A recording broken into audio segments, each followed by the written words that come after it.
মধ্যবঙ্গ নিউজের যে কোনো খবরের দ্রুত আপডেট পেতে ইউটিউবে সাবস্ক্রাইব করুন ইমার্জেন্সি টিভি লাইভ এবং সাবস্ক্রাইবের পর অবশ্যই বেল বাটনে একটি ক্লিক করুন। জলঙ্গির সভামঞ্চে তৃণমূল নেতৃত্বের কে কি বললেন চলুন দেখি তার এক ঝলক।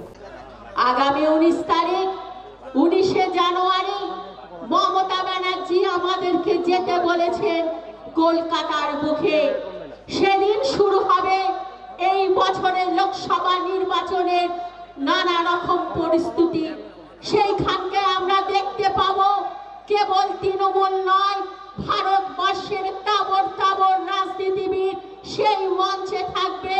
যে সমস্ত নেতারা এখানে বড় বড় কথা বলে তাদের প্রতিনিধিরা ধর্মতলায় যাবেন, ব্রিগেডের ময়দানে তাদেরকে দেখতে পাবেন। তাই সেদিন আমাদের তৃণমূল কর্মীদের পক্ষ থেকে আমাদের সবার আগে উপযুক্ত হবে ওই মঞ্চে দাঁড়িয়ে ভারতবর্ষের মানুষের কাছে আবেদন করা যে বাংলা থেকে মমতা ব্যানার্জি কেবলমাত্র মুখ্যমন্ত্রী নয়, এই বাংলা থেকে প্রথম একজন প্রধানমন্ত্রী হোক ভারতবর্ষে, যার নাম মমতা ব্যানার্জি।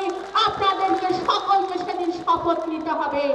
আপনাদের উপস্থিতির মধ্য দিয়ে জোড়া ফুল অবশ্যই ফুটবে মমতা ব্যানার্জির নেতৃত্বে, আমরা সে আশা করছি।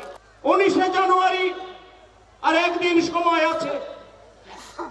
গোটা ভারতবর্ষের তৃণমূল বিরোধী সমস্ত রাজনৈতিক দলকে এক ছাতার তলায় নিয়ে আসছেন আমাদের দলনেত্রী মমতা ব্যানার্জি, যিনি আগামী দিনের এই ভারতবর্ষের মুক্তি সূর্য, যিনি আগামী দিনে এই ভারতবর্ষ কোন পথে চলবে পথ দেখাবে কে? এই বাংলার নেত্রী Mamata Banerjee brigade parade ground Maidan থেকে। যদি মধ্যবঙ্গ নিউজের এই খবরটি ভালো লেগে থাকে তাহলে অবশ্যই একটি লাইক দেবেন এবং ইউটিউবে ইমার্জেন্সি টিভি চ্যানেলটি সাবস্ক্রাইব করবেন। আর যে কোনো খবরের দ্রুত আপডেট পেতে সাবস্ক্রাইব করার পর বেল